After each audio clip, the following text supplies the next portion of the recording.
Welcome back to the podcast. I'm your host, Emily Grace, and I am so back and ready for season 5 of the podcast. And I'm really excited. I'm going to play around with a new format of, having the episodes on YouTube since I'm posting a lot there and I just really enjoy the video. So expect to listen and watch the episodes there.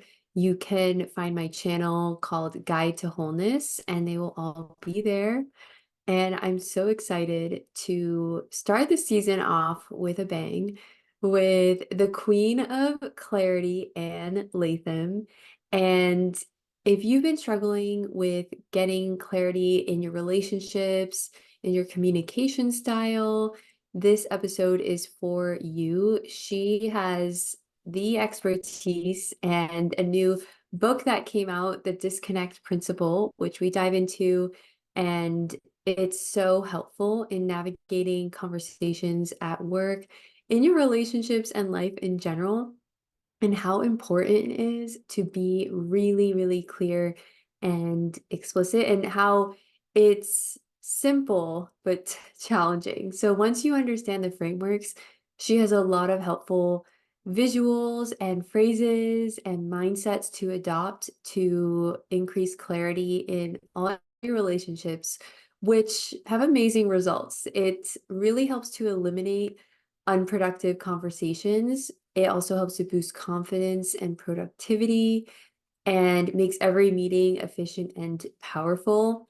And you can achieve faster results with clear thinking. And I know for myself, when I find myself just too much in that back and forth, should I do this, should I not? I'm not actually making decisions as quickly as I need to be, and I don't have the clarity. So I ask her a lot of questions around that, and she will give you the best advice to help unlock this clarity within. And it really helps you to just have better relationships, to really clarify your needs, notice when there's a disconnect, and that's the whole point. Is it can really halt these kind of relationship dynamic issues at the start just by having clarity. It's really that easy, yet we're never taught this. It's not something that we are born knowing. And Anne is the queen of clarity. So I hope you enjoy this episode. Please like, comment, subscribe, and I look forward to hearing what you think.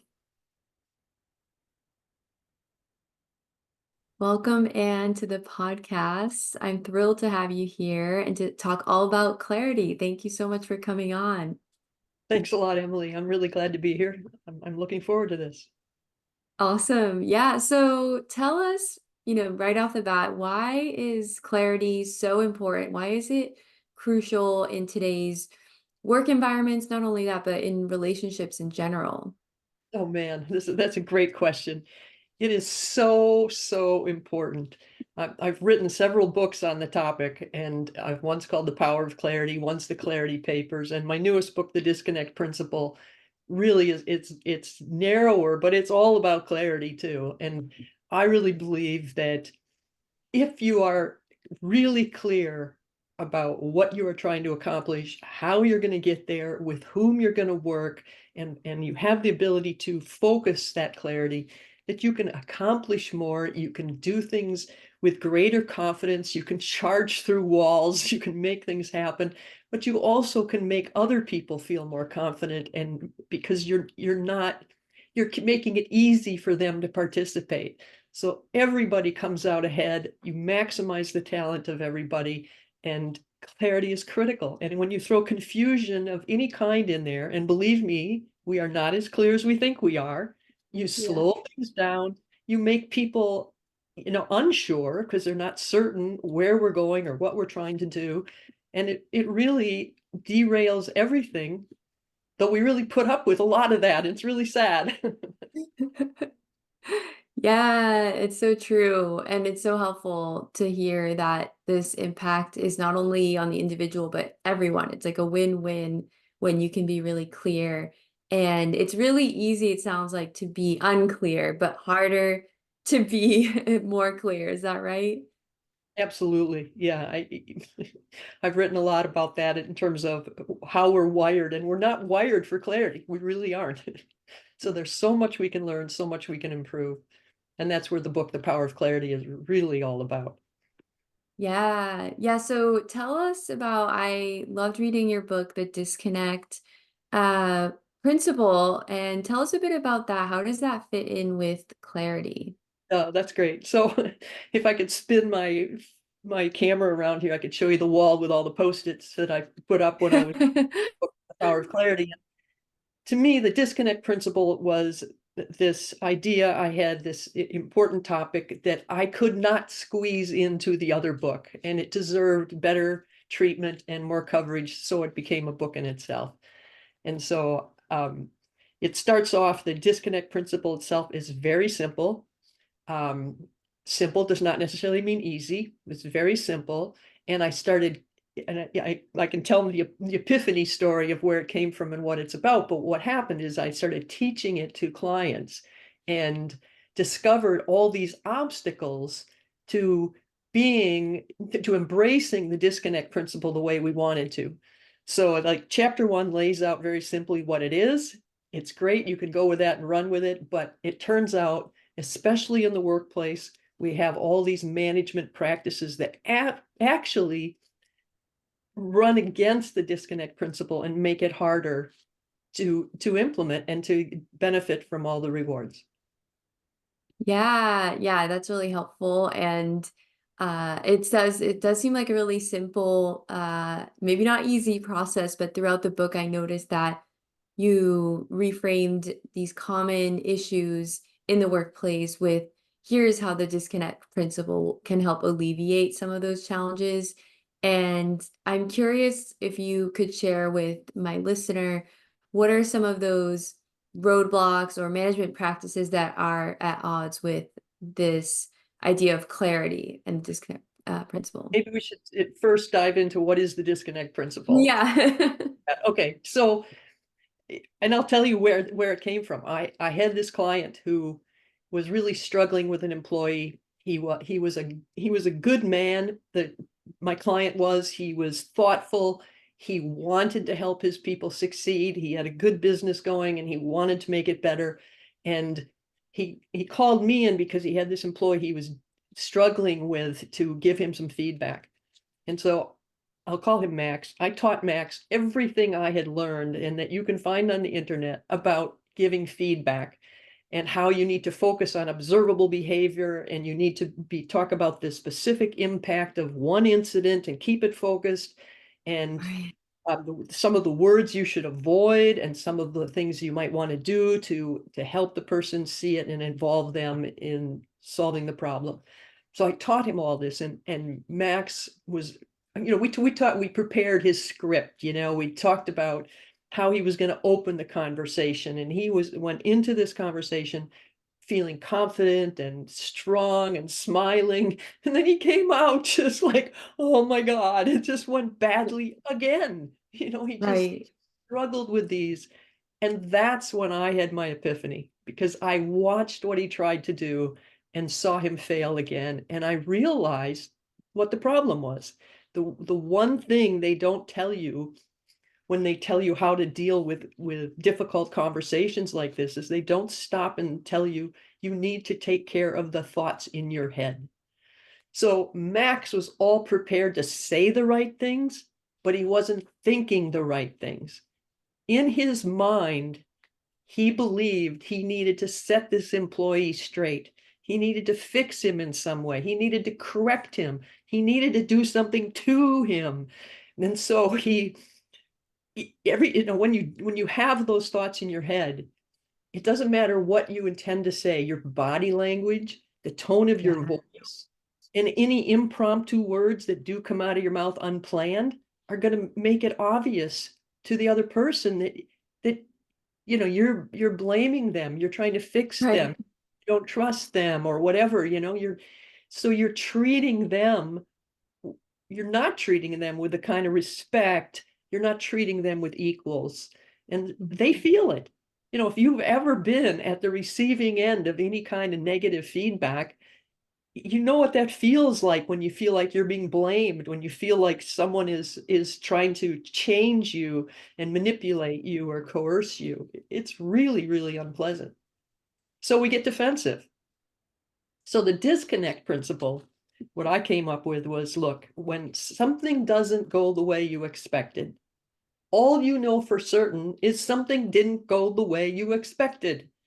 Don't make all those assumptions about what really happened, or God forbid, why someone did what they did. You don't decide that, oh, they were, careless, or they were I don't know, had bad, just they're irresponsible. They were just trying to sabotage you. I mean, don't even go there. You just go, okay, it didn't work out the way I expected. So you say, I think we have a disconnect. Where are we? What do we need to do next? And in some cases, you need to say, okay, how can we prevent a disconnect like this in the future? So instead of Max walking in there with his script to all tell this guy about how, he had screwed up, go in there and say, look, I think we have a disconnect. This is what I expected. I don't think that's what happened. Now, maybe it did, and Max didn't realize it, but I don't think that's what happened. So tell me where we're at. This lets the other person say, oh, is that what you expected? I didn't realize that. Or they say, well, I knew that's what you expected, but I didn't think it was a very good idea, or whatever. Or I had other priorities, or I had a sick mother, or I mean, any number of things can get in the way of someone fulfilling those expectations exactly as you expected, including what you asked of them, what you told them. If you were unclear, they may have gone off and done the wrong thing, and it might be your fault. But if you just say, I think we have a disconnect, let's look at where we are and let's figure out what we need to do next. You're treating them with respect. You're treating them like a partner. You're letting them tell their side of the story, and you're getting into a collaborative problem solving mode that's equal. So you don't have those ugly feelings, the blame and the judgments and the assumptions that make the conversation a difficult conversation. Yeah. Yeah, that's so helpful. And it was segueing into my next question, which was perfect, was how important is mindset? Because I know that what you're saying is so true, that even though you have a script of what you're sharing, that your mindset around these teachings around management and kind of what's been the norm, I guess, in work culture is louder than this like script. And then that really comes through. And I'm sure we all can relate, either being on the receiving end or the one giving the feedback, where you try and follow the script and then it's just like, oh no, that did not go at all as planned. And Take care yeah, first. Take care of those thoughts. Put them aside and just go yeah, in with, I think we have a disconnect. This isn't what I expected. And I yeah, and the nice thing about it is that it doesn't matter whether you're the boss and you're talking, yeah, or if you're the employee talking to the boss. The employee says, wait a minute, I think we have a disconnect. I'm yeah, thinking you want me to do this, but I'm not sure that's, it's a way to clarify what the expectations are. Or even if you make a huge mistake, what if you really screw up as an employee? And instead of maybe saying nothing or being afraid to bring it up, or whatever, you just go in and say, I think we have a disconnect. I just did this, and I'm guessing that's a big problem. So let's talk about where we are and what we need to do next. And you've just leveled the playing field. You've admitted hmm you made a mistake, but the point is to focus on the situation, fix the situation. Don't fix me as a person. yeah. Do things to me. So Yeah, I really, really appreciate that. And that really comes through around this idea of the disconnect principle, is the focus on the problem, not the person. And this idea of, yeah, it solves the issue more quickly because it's not getting into the judgments, which I want to talk about with you, or the stories. And yeah, how do you, because I really see this too, it's really ingrained, I think, in our work culture that you have to assume one thing if the result is happening. So say something isn't getting done, it means they're lazy. I think that was a good example. And how do you see this idea of judgment come through, and how can someone overcome that? Right. Well, I think the judgment must be in our evolutionary track. Yeah. You know, we there were times in our lives where it judging people quickly might be the difference between life and death, you know? So maybe judgment coming quickly is was there for a reason, but in modern day society, whether you're dealing with people in the workplace or you're dealing with friends or you're dealing with relatives, the judgment is really harsh and unhelpful. It's very unproductive. It's very destructive. But we do that so quickly where someone does something wrong and we conclude something about not their behavior, but their personal characteristics. And I make that distinction. I've got some nice drawings in the book about that. They said your your intentions, your intelligence, your ambition, your skills, your attitude, those are all invisible. And yet we talk about people's intentions and ambitions and their skills and their intelligence and all these things as if they're facts, as if we can look at something someone does and conclude they're rude. You know, a simple example would be that someone ignores you when you ask a question or ignores the people in a meeting or something and people decide they're rude. Well, rude is a personal characteristic. It's not visible. All you saw was the behavior that you used Mm, to make the assumption that they're rude. Maybe they were just, you know, upset about something or preoccupied with something yeah. else. Maybe they couldn't even hear you. I don't know. There's so many possible explanations as soon as you start looking into why people do what they do. And part of the point of the disconnect principle is that forget the why. Stop thinking about why someone did what they did. Try to, you know, quit psychoanalyzing them, quit making Yeah. assumptions why people did. When something doesn't happen the way you expected, all you know for certain is something didn't happen the way you expected. So concentrate on the situation. Don't make judgments about the person. So if you really embrace that principle and you say, hey, I think we have a disconnect, I think you can cut yourself, you know, stop yourself short of leaping to these assumptions and conclusions about people and especially about their personal characteristics. Yeah, that's incredibly helpful. I loved the drawings throughout the book like this. And yeah, the bullet points, it really helped to illustrate these ideas. And I think that's how you had mentioned it. Don't focus on the invisible, focus on the visible. And the judgment impacts this clarity. So just when you already say we have a disconnect, you stop yourself from going down that train of psychoanalyzing and yeah, kind of those evolutionary behaviors, and you can just cut it short and then continue on to just solve the issue. And I'm curious if you would be able to share around this framework of giving feedback that you share in the book around. So now you have this awareness of the disconnect.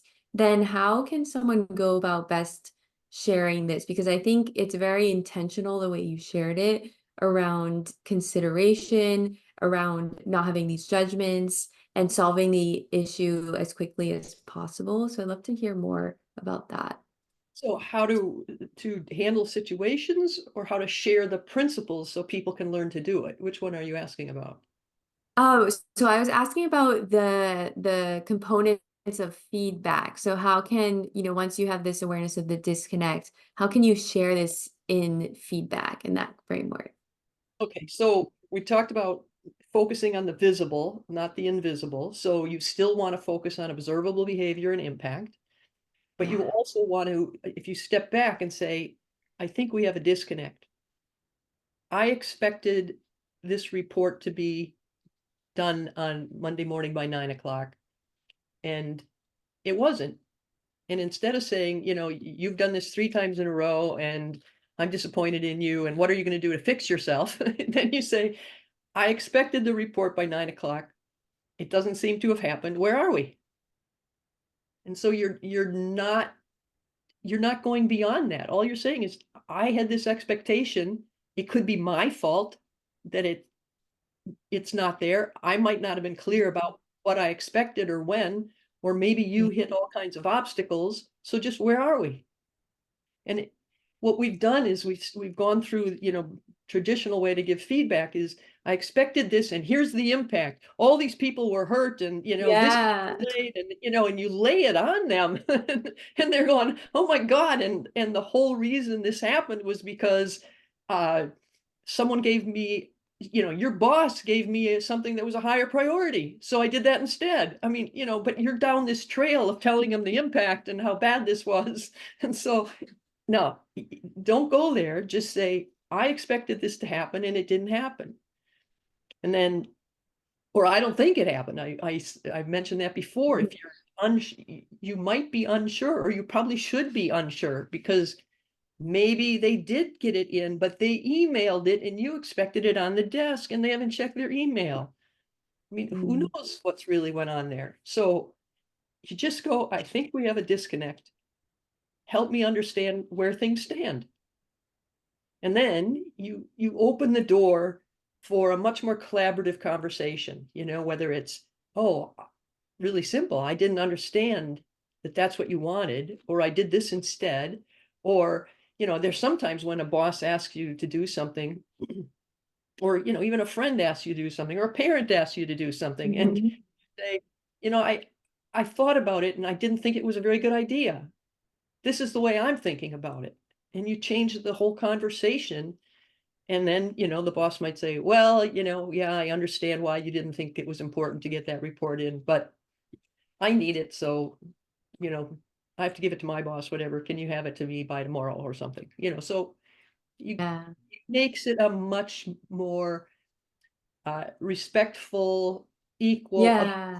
conversation. It's not about I'm the boss and you're the employee and and I'm gonna Mhm. set you straight. I hate that. Right, it's funny. I know. It's like that actually makes the situation worse and escalates it. And yeah, it makes you feel um I guess what all these practices too is it leads to trust and collaboration because on the other spectrum is when something like this happens, there's a disconnect. And then yeah, the impact is shared and it's like all this went wrong because of you and it turns into blame. It's like that just erodes any sense of like the relationship kind of like being able to manage through other disconnects, which it sounds like the disconnects are inevitable, right? Like we all have Yes. different Oh, communication styles and ideas. yeah. Yeah. Yeah, they're so common and they happen, all the time and they are inevitable. But, if you might have to explain the impact to an employee. So like if you say I Yeah. needed this by Monday morning at 9 and they say, well, I thought something else was more important, or I went and did this instead, you might have to say, well, here, let me explain to you why 9 o'clock was important. Or let me Hmm. explain to you why it was important for you to be manning the telephones. And then you can talk about impact. And when you talk about impact, that is a way to develop your employees' understanding of the business. That Yeah. it totally makes sense. But even if you're talking to take a friend or another non-business situation where you're disappointed in someone because they didn't meet you for lunch or something, and the person says, oh yeah, and I'm sorry, I didn't really think you meant 12 o'clock. I thought you meant 12-ish, so I came at 12:30, Yeah. whatever, you know. But the whole idea that you say, well, I just want you to know that I was standing there in the rain and my Yeah. phone was dead and I couldn't go somewhere else to get warm because I didn't want you to get here and find me not here. So I just stood here and froze to death. You know what I mean? So Yeah. you can get into the impact and have people understand why you're upset. But it Hmm. still is your friend might have a really important reason why they were late. So you just say, obviously we had a disconnect. I thought you'd be here at noon, So and then they can go, oh, I'm sorry. I wasn't sure what time. Oh, okay. Well, next time, let's prevent a similar disconnect in the future. Let's confirm time ahead of time, just so we're both on the same page. Yeah. I love that. It's not leading with the impact like right away because that kind of stalls the conversation, but still sharing it. And I think that's important to have people realize what is the impact of their behaviors and be able to then communicate through that. And I really like it as you talked about the doing with versus to. I see this process supporting that because it's really important in teamwork and relationships, even outside of work, to have that mentality. And people respond better psychologically, right, to that approach than feeling as if someone's trying to change them, control them. Can you speak a bit about that? Yeah, yeah. I read this book a really long time ago, and I actually didn't read the book. I just read a little bit of the book, but it was by Ram Dass called "The Only Dance There Is." I think that's the name of it now. And just basically the what I remember says if you do something to people, you're likely to fail. If you do something Mm, with people, you're likely to succeed. And it just is that if you're collaborative, you're doing something with people. If you're helping them, you're doing something with people, and that's people, we respond really well when people are on our side and they're trying to help us and they're working with us. And sometimes, um, well, let's just flip to the other side. Doing to people is very common when you give feedback by going in and saying, um, you did this and here's the impact. You're doing something to them because you're trying to change them, you're trying to punish yeah, them, trying to correct them. And that's where you get into that trouble of making them defensive, uncomfortable. And we are uncomfortable doing that usually, most of us. right. Most of us compassionate people are. But Yeah. yeah, so the problem that what I mentioned earlier about why I had to put more chapters in this book is that there are a lot of things that happen in normal companies, normal management speak that is all about doing to. When you set expectations, that's often doing to someone by saying, you need to do this by a certain date and it's got to look like this and blah, blah, blah. And that's doing to. But if we flip it over and say, how do you set expectations with someone? You say, look, this is what I need. I think you'd be the right person to do it. I need it by such and such a date. Can you fit that in? What do you think? And you're not doing it to them, you're doing it with them, Yeah. giving them an opportunity to say, oh yeah, I can do that. I'd love to do that. Sure, I can get it done. Or yeah, I'd love to do that, but I can't get it done by that date. Or, Joe over here doesn't have enough to do and he's better at it anyway. I mean, it's a negotiation. Yeah. So that's one classic to activity. Another one is that, like we already talked about, giving feedback. You do it to people, but even Mhm. teaching, when you teach an employee or coach an employee, too often you're doing it to them. I've been hired to coach employees, and it when they tell me what they need, you need to make this employee more productive. Well, I'm going to make this employee something that they're not. I'm going to do it to them, you Yeah. know. Whereas a good coach, and you got to be careful because a lot of coaches use the right words to sound like they're not doing it to you, but they are. So Yeah. good coach works with you to understand what you want to change and helps you change to be the person you want to be. They don't do anything to you, you know? So, and Right. we teach employees, we bring them into classrooms and we teach them and we're doing it to them, man. A lot of them think Right. I should be working on my project instead. I already know this stuff, or I don't need to know this stuff. And we're doing it to them. Now, granted, most training courses try to be right up front and explaining why this is important to you. But if you haven't convinced someone that it's important to, you're doing it to them. And the difference a lot of times in terms of how to change from doing to doing with, in addition to being more collaborative and more respectful, part of it is also just asking permission.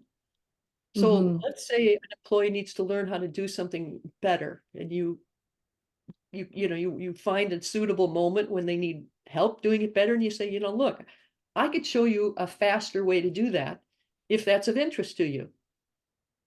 And then you let them say, yes, please do, or if they're not in the mood, or if they don't think you're going to be able to do that, you get the hint and they say, no, I'm not now. I'm not really interested, whatever. You give them a role in this. You don't just say, I'm going to show you how to do this now. I mean, back up Yeah. a little bit and treat them like equal human beings, not someone that you control.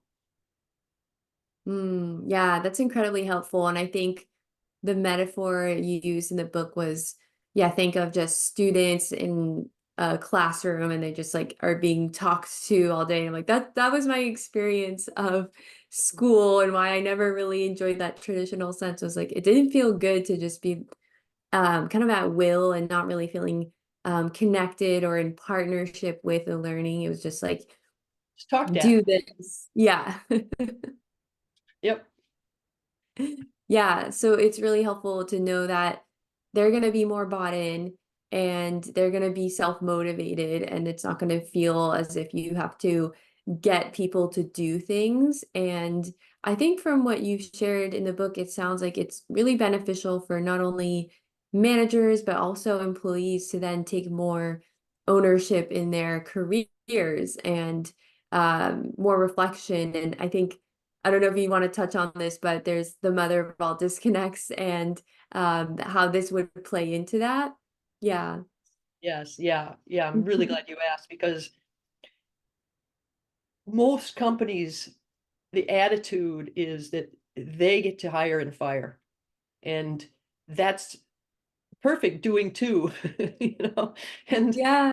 you think about it, what an employee is an employee has some skills and capabilities that you need. And so it should be a partnership, that I have something to offer and you need me, and we have a fair arrangement that's win-win. It should be win-win. Hmm. Now, that means that if you okay, so you mentioned the ultimate disconnect. The ultimate disconnect is when there's a mismatch, when what this employee is willing and able to offer is not what the company needs. They don't want to do what you need them to do, or they have other things to offer, and they don't line up. So Yeah. there's the ultimate disconnect. But instead of treating it like this person is bad, this person isn't suited, you're focused on the person failing, which is what we often do when we decide to Yeah. fire someone. We decided the person has failed. This isn't about failure, it's about the mismatch. So the ultimate disconnect is that mismatch, and you can enter those conversations the same way. Look, I think we have a disconnect. This is what I really need you to do, and this is what you're doing, and they don't seem to line up. So we need to either fix that, which requires the manager to be able to explain very clearly what they need done, but it also requires the employee to take some ownership and not agree to, and sign up to do things that they aren't willing and able to do.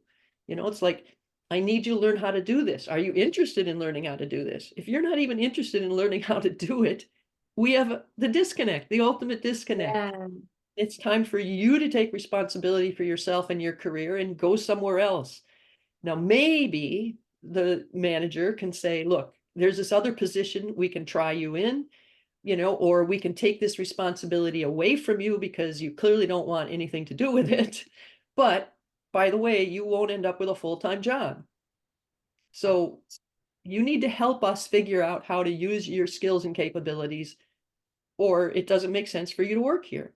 So it's not about, again, the person failing and getting fired. It's about Yeah. either we have a match or we don't. And the employee has just as much responsibility for figuring out how to make that match work as the boss. You need to work together to find the negotiate the win-win deal. Otherwise, okay, don't waste your time. Yeah. Yeah, it's so helpful to hear that. And I'm sure I know a lot of the women I work with have, yeah, experienced that mother of all disconnects in their career. And just, I think that if there's a way of communicating it, then there isn't a lot of pain and blame and confusion. I think some of those discussions can leave even more confusion as what was the actual issue? Was it just like they were not the right person or the personality? I think it also Yeah. muddies that communication. So having just that conversation and clarity around how are these not matching up. And it's really helpful to hear that there's the manager that has responsibilities and the employee, but it seems like clarity is a responsibility for both. Is that right? Yes. Yeah. The manager has to be able to explain, this is what we need. And it's Hmm. not just we need this to be done. I think a lot of Yeah. people think they are looking for a job and status and salary, and that's what they're thinking about. And what a job is how you spend at least 8 hours a day, usually. So this is how we need you to spend your time. And if that sounds boring to you, if you're not a meticulous person who's going to dot all the Yeah. I's, T's, and that kind of stuff, then maybe this isn't the right thing for you. So all employees need to be thinking about, this is how I like to spend my time. This is Hmm. not how I like to spend my time. And managers have to be able to explain, your job is going to require you, reading a lot of documents, correcting documents, writing documents, whatever, building Yeah. things, people who are more hands-on, some people are more cerebral, some people are organized, some people don't care about organization, and they got to find that match of the kinds of things that help the employee be excited about their work and thrive in their work. So it's Right. it's it's a negotiation. It's not easy. I think it's really hard, and it Yeah. took me a long time in my career before I ever had a boss who explained to me the differences between some different kinds of roles, roles that are more strategic, roles that are more tactical, Right. roles that are more people oriented, roles that are more, you know, process oriented or problem solving roles, and realize that, oh my God, jobs do fit these different categories. I can't just say I want that job because it pays better. I want Yeah. that job. Yeah. Oh my gosh, yeah, I can really relate to that, and it's not like we're taught this at all, and you talk about that in the book too, like the transition to a manager and how that's different from the individual contributor, and then, what does that mean for the clarity of, like, the role, and I think there's so many yeah, I think so many people can relate to not having that awareness until they're actually experiencing it. And then Yeah, having this framework and this awareness of the disconnect can really help to have those challenging conversations instead of the alternative, which I find doesn't actually solve the issue. And maybe you've seen this in your work, but it's like putting the person on a performance improvement plan and then that just like completely, I think that's just the message, right? Once you get that, you should probably leave and go. And so it's like, is that actually solving the problem? I think in some cases, yeah, but for the most part, I'd love to hear your perspective of that. I mean, look, it's called a performance improvement plan. So it suggests that your performance is inadequate. It's about you. Yeah. No, it should be the match improvement plan. We're going to try out these responsibilities for you. We're going to switch these responsibilities. We're going to see if you're interested in learning this skill. It's about the match. So putting Yeah. people on a performance improvement plan is telling them that you're failing. You know, what Mhm. kind of message is that? You know, Right. it's terrible. It's torture. It's, And then people hang into jobs and stay there when they clearly aren't happy because they don't want to fail. yeah. So if instead we change that framework to, it's about the match, it's about a good connection, a win-win deal, then there's no shame in saying it was a bad match. Yeah. It's a bad fit for me and for them. It's not about me. It was a bad match. It was a bad fit. And by the way, if there's a bad fit, I think the manager's more at fault than anybody else because they're the ones that know best what the company needs, or they're the ones who Right. should know best what the company needs. Wow, that's so interesting. Yeah, exactly. And they have the tools and if they take them on, but this ability to offer a plan that would work. And it's really not the employee that has, that ability to see, as you said, like what the company needs and what's available. They don't have that insight. Yeah. So I hope that's helpful to my listener who is tuning in and maybe has experienced this. And I think it can be really confusing, especially if you've been a top performer and then there's a disconnect, and then that's when you get this plan and then it's like, wait, I'm not enough. Now what happened? And I love this name of a match plan, and it's really about getting the match right. Yeah, the match improvement plan, and it's, Yeah. yeah, this whole idea that you're a great performer and then all of a sudden you're in the not a good performer. It's like, give me a break. Right. Know? So you've suddenly deteriorated as a person, You've failed. Exactly. Why do we want to tell people that, give them that message? No, you were great in this job. Then we changed your responsibilities and it doesn't seem to be going as well. You don't seem to be as happy. Would you like to go back to this other job? Or maybe we can change Right. this job and figure out what parts of it we can shuffle. You Enough said.